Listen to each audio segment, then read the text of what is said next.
जैसे भगवान सालिग्राम का चरणामृत जो अभिषेक करे ठाकुर का, उसका भी कल्याण, और जो ठाकुर जी का प्रसाद वितरण करे उसका भी कल्याण, और चरणामृत जितने भी पान किया उन समस्त भक्तों का कल्याण।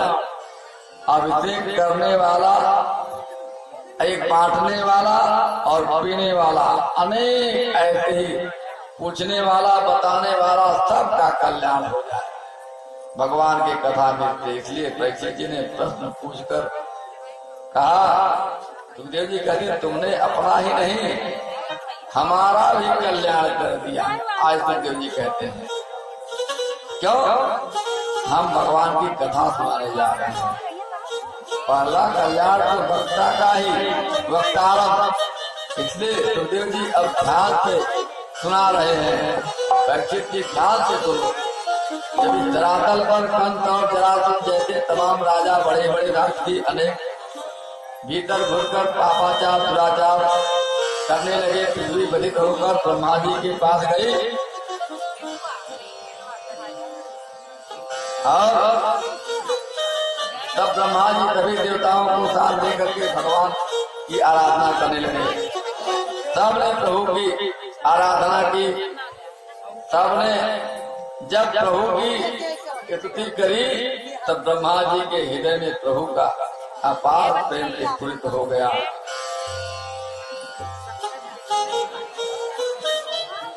आदेश हो गया। ब्रह्मा जी ने सभी देवताओं को सुनाया कि प्रभु की आज्ञा हो गई। क्या क्या आज्ञा है महाराज? बोले वसुदेव गृहे साक्षात भगवान पुरुषः परम जानस्ते तत्प्रियार्थम संभवन्सुरः प्रिय। भगवान का प्राकट्य बहुत शीघ्र होने वाला है। अरे बोले कहा प्रभु? बोले वसुदेव गृहे साक्षात। तो बोले भगवान वसुदेव जी के घर में आए थे, वो तो जेल में आए। तो गृह का मतलब क्या? न गृहम गृह विद्या हो गृहिणी गृह मुच्यते।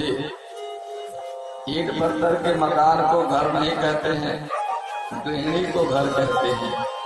वसुदेव गृह माने वसुदेव पत्न्याम। वसुदेव पत्नी देवकी के घर में प्रभु का प्राकट्य होने वाला है। इसलिए सारे देवता चलो मथुरा मंडल में। बोले सरकार हम अकेले चले? कोई नहीं नहीं, संभवतु सर्व स्त्रियां। बोले क्या करेंगे वहाँ जाकर के? बोले सब चलो। भगवान भी अकेले नहीं आ रहे हैं। जनिष्ठते तत्प्रियार्थम तत्प्रिया। राधा भगवान की अलादिनी शक्ति राधा रानी भी आ रही हैं, बरसाने में आ रही हैं। इसलिए आप सब भी अपने देवी देवताओं के साथ उनकी सेवा करने के लिए चले। तब तो सारे देवी देवता आनंदित हो गए। अब विविध रूपों में सबका अवतार होने लगा। मथुरा मोक्षदानी परम पुरी में ये कहा, मथुरा भगवान यत्र नित्यम सन्निहितो हरि। मथुरा में भगवान का नित्य निवास है। बहुत ही धर्मात्मा राजा यहाँ के नाम है महाराजा हुसैन। इनका बेटा हो गया कंस, महान उद्दंड। कंस सिंहाया धातु से कंस शब्द बना, माने हिंसा में जिनका स्वाभाविक आचरण हो, उत्पात मार काट तमाम प्रकार के अनाचार करता, हिंसा में प्रवृत्त रहता। इतना क्रूर कि अपने स्वार्थ में, राज्य के लालच में अपने पिता उग्रसेन को ही बंदी बना दिया, जेल में डाल दिया और मथुरा की गद्दी पर जबरन बैठ गया। आधिपत्य ग्रहण कर लिया। एक बार इसकी दृष्टि अपने चाचा देवक महाराज की बेटी देवकी पर पड़ गई। चचेरी बहन देखा कि हमारी बहन अब सयानी हो गई है, तो इसका संबंध किया जाए। तो वसुदेव जी महाराज से संबंध पक्का कर आया। और सोचता है इसी बहाने हमें तो लोग क्रूर कहते हैं, इसी बहाने लोग सोचेंगे कि अब तो राजा दयावान हो रहा है। बहन की शादी करके बैंड बाजे के साथ धूमधाम से बारात आई, वह देव को बड़ा सम्मान किया। सारा समाज, सारे गांव के नगर के नर नारी एकदम हर्ष के साथ विवाह भी कर रहा है और लोग देख रहे हैं और सोच भी रहे हैं कि ये कंस वही राजा, क्रूर राजा है, दुष्ट राजा है कि अब सुधर जाएगा। क्यों? 5 साल की गद्दी जब देते हैं हम लोग तो सबका परीक्षण करते हैं ना कैसा है। एक बार गांव में आए उसके बाद को जाने का नाम न ले तो उसको क्या कहेंगे? आज जो बार बार आता है हम सबको बीच रहता है उसको क्या कहेंगे? जो सेवा करता है उसको क्या कहेंगे? आज जो खाली माल आइट के घर चला जाता है उसको क्या कहते हैं? सबकी जनता खबर लेती है, लेकिन समय आने पर सबको सब पता रहता है। आजकल सोचा कि आजकल हमारी कुछ छवि बिगड़ गई है, लोग हमें बड़ा क्रूर निर्दयी समझने लगे हैं, इसलिए कुछ ऐसा नाटक किया जाए कि लोग हमें दयालु समझने लगे। तो बहन का संबंध कर रहा है स्वार्थ में। कुछ लोगों का स्वार्थ इस कदर रहता है, उन्हें परिवार, बहन, भाई, नात, बात, रिश्तेदार ये सब नहीं दिखते हैं। वो बहुत दूर से सोचते हैं क्यों हमारा स्वार्थ कैसे सिद्ध होगा, किसी को ही मोहरा बना दे। आज देखिए कंस जैसे बहन को ही मोहरा बना रहा है। अब सोचता है कि अब तो हमें लोग दयालु समझने लगेंगे, ऐसा नाटक रचाएंगे। अपने बहन का विवाह धूमधाम से करने लगा, बाजी नगाड़े खूब दूर से मंगाया, खूब सज रहा है, राज दरबार को सजवा दिया। विवाह तो हो गया, पर विदाई करते समय आंखों से आंसू टपकने लगा। कंस के लोग देखते हैं भाई ये रोता भी है क्या, ये तो क्रूर है, सबको मारने के अलावा, रुलाने के अलावा कोई काम नहीं करता है। जीवन भर सबको रुलाया, आज ये कैसे खुद रो रहा है। लेकिन कंस तो नाटक का आंसू गिरा रहा है, दिखा रहा है मैं कितना दयालु हूं। मैं अपने बहन का और बहनोई का रथ स्वयं अपने हाथों से खींचूंगा। अब तो सारे राज के नगर के नर नारी क्या सोचते हैं, तो राजा धर्मात्मा हो गया। बहन का संबंध करा के प्रजा तो देख देख के गदगद हो गई। अरे महाराज, इन महाराज को हम इतना क्रूर समझते थे ना, उतने नहीं है,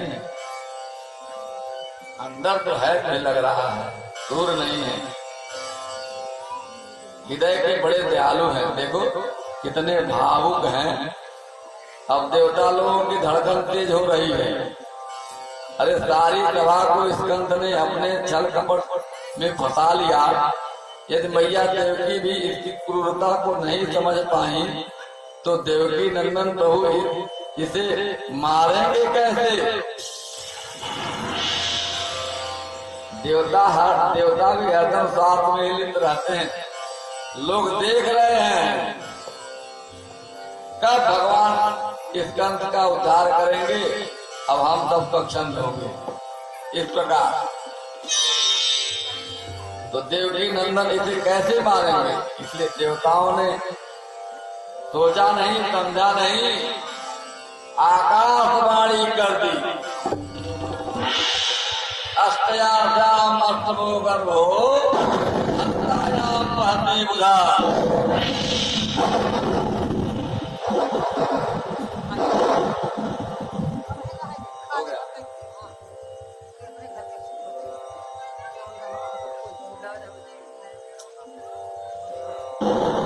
हे अज्ञानी कंस, जिस देवकी को लेकर के तू इतना भावुक हो रहा है, इतना लाड़ प्यार कर रहा है, इसी का 8वां गर्भ तेरा काल होगा।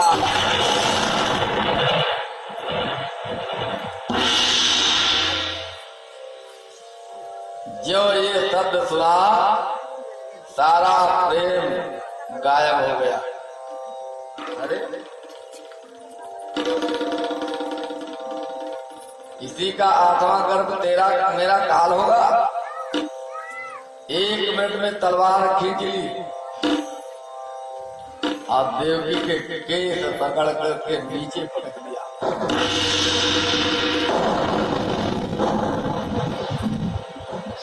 कैसा बहन और कैसा भाई। भगने महन तुम मारत खन पाड़ी गई रही। सारी सभा समझ गई अरे वाह ये तो केवल दिखावा कर रहा था। महान दुष्ट है। दुष्टों की प्रीति पानी की लकीर के जैसी होती है। बढ़ती भी देर नहीं रही और बिगड़ती भी देर नहीं लगती है। इसलिए कहा पग पग पर रूप बदलते हैं लोग। जो ही देवकी को मारने चला बलदेव जी ने हाथ पकड़ लिया। पति है ना, पति का मतलब पति रक्षति, जो अपने पत्नी की रक्षा करे, हर प्रकार से रक्षा करे, वो पति। बलदेव जी ने विवेक से काम लिया और कहा आज आपके वीरता की चर्चा हो रही है चारों तरफ, आपका यश फैला है। तंग कथया हतु भगनी भंध्याम। आप इतने वीर होकर के भगनी को मार रहे हो। वीर पुरुष को ये शोभा नहीं देता राजन, कैसे वीर हो। अरे तुम्हारी छोटी बहन है, छोटी बहन बेटी के बराबर होती है महाराज। इस समय आपकी नववधू बनी सुहागिन को आशीर्वाद देना चाहिए। आपको ये शोभा नहीं देता, आपको शोभा नहीं दे रहा है। ऐसा तवानुजा बाला कृपणा पुत्र को तमा हम तुम नरहति कल्याणी इमाम तुम दीनवत्सल। दीनवत्सल कहा अरे महाराज आप तो दीनवत्सल हो। अब देखिए बलदेव जी मस्का लगा रहे हैं, भाई राजा है नहीं सुनेगा, हमारी भी तो क्या करे, भले हम मित्र हैं। जब बहन की जो नहीं सुन रहा है देख रहा है, हमारी कैसे सुनेगा। आपका इसने तो कोई अपराध किया नहीं है, आप कृपा करो। कंस ने कहा वो तो सब ठीक है, पर मेरे काल को जन्म देगी उसका मैं क्या करूं। बलदेव जी ने कहा काल तो प्राणी की सगी बहन है। जीव जब जन्म लेता है तो उसी समय काल का भी, उसके काल का भी समय निश्चित हो जाता है महाराज। जन्म होते ही उसके मरण की तिथि निश्चित हो जाती है। ये क्यों नहीं समझ रहे हैं। मृत्यु जन्म बताम वीर दहे न सहजायते अगवाद्याम सतम देवा मृत्युर्मयी प्राणी नाम ध्रुव। सबकी मृत्यु अटल है महाराज। जो भी इस मृत्यु लोक में पदार्पण किया है ना, उसे जाना ही है। ऐसा आप मत समझो आपकी अमर गति है, आपका भी जाना निश्चित है महाराज, कोई टाल नहीं सकता। अतः आपकी बहन की मृत्यु का कलंक आप अपने हाथ में मत लीजिए। कंस ने कहा ये तब मैंने सुनना नहीं चाहता। अब बलदेव जी सोच रहे हैं क्या करें भाई। अब विवेक से काम लिया। बलदेव जी ने सोचा इस समय जितना हो टल जाए तो अच्छा है, आगे देखा जाएगा। तुरंत बोले अच्छा एक काम करो, उपाय हमको आ गया, टूट गया, समझ में आ गई बात। अच्छा ठीक है, तुम अगर देवकी के पुत्रों से भय तुम्हें लगता है तो मैं बलदेव आपको वचन देता हूँ महाराज, पुत्रानु समर्पिष्येषात् ततस्ते भय मूर्छितम्। देवकी के समस्त पुत्र मैं तुम्हें सौंप दूंगा। बलदेव जी वचन में बन गए। बलदेव जी की कीर्ति ऐसी थी कि कंस जानता था कि जो वचन देते हैं बलदेव जी पूर्ण करते हैं। समाज में कुछ लोगों की ऐसी निष्ठा होती है, ऐसी चर्चा होती है कि उनके वचन को कोई टालता नहीं। ऐसा हमें बनाना चाहिए। सब तुम्हें सौंप दूंगा, तुम्हें जो समझ आवे तो करना। कंस को ये बात कुछ समझ में आ गई। मेरी बहन है, सोच रहा है मेरी बहन है, विवाह भी हो गया है, बोला मारूंगा तुम्हें, मुझे हत्या भी लगेगी, उचित नहीं होगा। चलो ठीक है बलदेव, आपके वचन पे मैं इसे छोड़ रहा हूं, पर 8 पुत्रों को तुम हमें सौंप देना। तुम वचन दो। डर बहुत कठिन चीज है, शंका तो बनी रहती है। मुझे स्वीकार है महाराज, लेकिन मैं एक शर्त पे छोड़ूंगा, आपको मुक्त नहीं करूंगा। हमारे बंदी गृह में आपको बंदी रहना पड़ेगा। तो भी डर जा नहीं रहा है शरीर से। दोनों दंपति को बंदी गृह में डाल दिया। अब मृत्यु जब सामने उपस्थित हो तो विवेकशील को चाहिए कि उसे टालने का प्रयास करे। बलदेव जी ने यही किया। अरे जब होंगे तब होंगे, देखा जाएगा। कंस भी जिंदा कहाँ रहेगा, नहीं रहेगा तो क्या पता, भविष्य को कौन जानता है। वर्तमान मृत्यु को टालो। इसलिए बलदेव जी ने विवेक से समझाया और आज देवकी की मृत्यु टल गई और बंदी गृह को स्वीकार कर लिया। कालांतर में प्रथम पुत्र का हुआ कीर्तिमान, उसे उठा के हाथों में कंस के सौंप दिया। अब कंस तो खुश हो गया। कोई पिता अपने प्रथम पुत्र को ऐसे सौंप के आता है क्या? आज बलदेव जी की दशा कैसी होगी समझ सकते हैं। जिसे एक पुत्र हो जाता है वो सोचता है अरे आज तो हमारे भाग्य उदित हो गए। और कैसे बलदेव जी वचन के पक्के, वचन के धनी, पुत्र को ले जाकर के जो गोद में देते हैं तो कंस का हृदय थोड़ा पिघल जाता है। वो सोचता है कौन सा पिता ऐसा होगा जो अपने पुत्र को मारने के लिए लेके आएगा। तो कहता है कि देखो बलदेव, हमें तो भय 8वें पुत्र से है ना, इस पहले पुत्र को मारने से क्या फायदा बोलो। इसके प्रति मैं अपराध क्यों लूं? कई बार भगवान का स्मरण हुआ, उसके हृदय में थोड़ी दया भाव जागने लगे। प्रति आसो कुमारो यम, कहा बलदेव वापस ले जाओ। अब बलदेव वापस लौटने ही थे कि देवताओं की धड़कन तेज हो गई। अरे ये तो दयालु हो गया, अब क्या होगा? इसके हृदय में दया भाव जग रहा है। तुरंत दौड़े नारद जी के पास। अरे महाराज, प्रथम पुत्र हुआ है, आज तो कंस दयालु हो रहा है, मार भी नहीं रहा है, कैसे अवतार होगा भगवान का? नारद जी कहते हैं मैं जाता हूँ। नारद जी तत्काल पहुंच गए।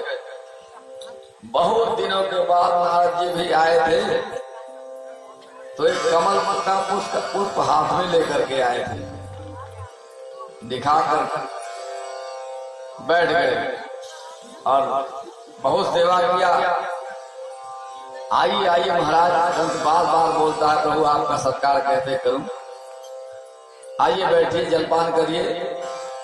नारद जी बोलते हैं मैं तुम्हारा गुरु हूँ, तुम्हारा कल्याण करने के लिए तुम्हारे पास आया हूँ। अरे गुरु महाराज बताइए क्या करना है? अरे बोले आप कब से दयालु होने लगे महाराज, आपको दया कहाँ से आ गई? अरे दया करके अपनी मौत को बुलाना चाहते हो क्या? क्यों छोड़ दिया परम पुत्र को?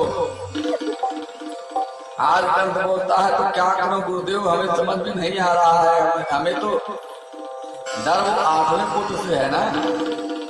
अरे तो बोले ये देखो, ये एक कौन सा पुष्प है, ये कमल का पुष्प है, इसकी गिनती करो किधर से पूरी होती है, इधर से गिनोगे तो भी, उधर से गिनोगे तो भी, तुम्हें पता है, फिर भी ठीक है जो तुम्हारी इच्छा।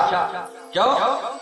नारद जी तो महात्मा है ना, वो क्यों बोले नहीं ले आगे बच्चे को मार दो।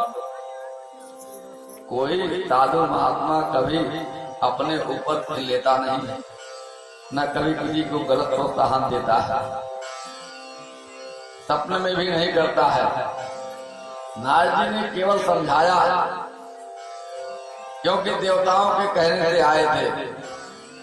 बोलता है हाँ महाराज, गुरुदेव मैं समझ गया, पहला भी 8वां हो सकता है और 8वां भी पहला हो सकता है, क्या पता।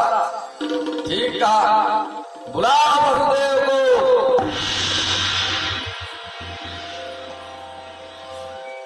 मूर्ख और शंख दूसरे के फूंकने पर ही बजते हैं, देखिए। इसलिए बहुत समझदारी से काम लेना चाहिए। 1 मिनट में बलदेव को बुलाया और पुत्र का पैर पकड़कर पटक दिया। गोविंदा नमो बोलो कन्हैया लाल की। इस प्रकार कंस के हाथों से 6 पुत्रों की हत्या हो गई। देवकी की अब 7वें गर्भ में साक्षात शेष पधारे। भगवान ने योग माया को बुला करके कहा, देवी एक काम करो, किसी संकर्षण का आकर्षण करके इसे देवकी के घर में, रोहिणी के घर में पहुंचा दो। तुम यहूदा की पुत्री बन के पहुंचो, मैं देवकी का 8वां पुत्र बन के आ रहा हूं। बोलो कृष्ण कन्हैया लाल की। भगवान की कीर्ति को कौन चौकी दे सकता है भाई। यही राखे रघुवीर यही ऊपर यही काल में। जिसे भगवान रक्षा से रक्षा देते हैं उसका क्या।